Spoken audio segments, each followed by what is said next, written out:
Jovanovich. And he sent this question in to the Ask Prof page on the website rdwolff.com.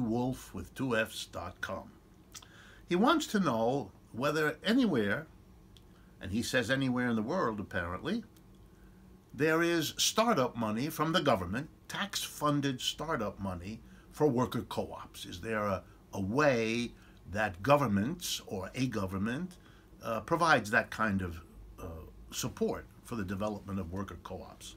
And the answer is yes. There are actually many societies that do this in various forms. But I'm going to give you the one that has caught my attention over the years, and that comes from Italy. In 1985, the Italian government, under pressure from the trade unions in Italy and from the communist and socialist parties in Italy, made a change. And they passed a law. And it's called the Marcora Law. It's the name of the Italian legislator who led the way to get this passed. And the law is still on the books, so it's a relevant story to tell you. Under the Marcora Law, here's how it works. If you become unemployed in Italy, you can choose to get a weekly paycheck, sort of like we do here in the United States, or you have a second option, which we don't have here in the United States.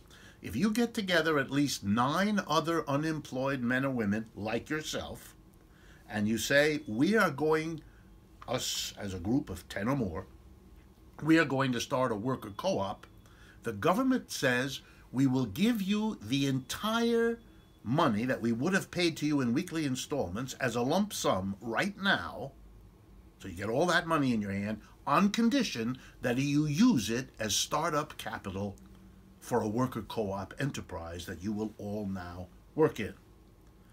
Italy has more worker co-ops than most other countries in Europe, and one of the reasons is that law. In other words, it took taxpayer money that would have been paid out to these people as individual checks to keep them going. But of course, to keep them going when they were unemployed, feeling bad about being unemployed, perhaps being a burden in their community or their families because of it. Now they are people who are working, and they have an enterprise where they're working that they themselves own and operate. This is a very interesting and useful use of taxpayer money, say the people of Italy, because despite several efforts by industries to undo the law, those efforts failed and the law remains on the books.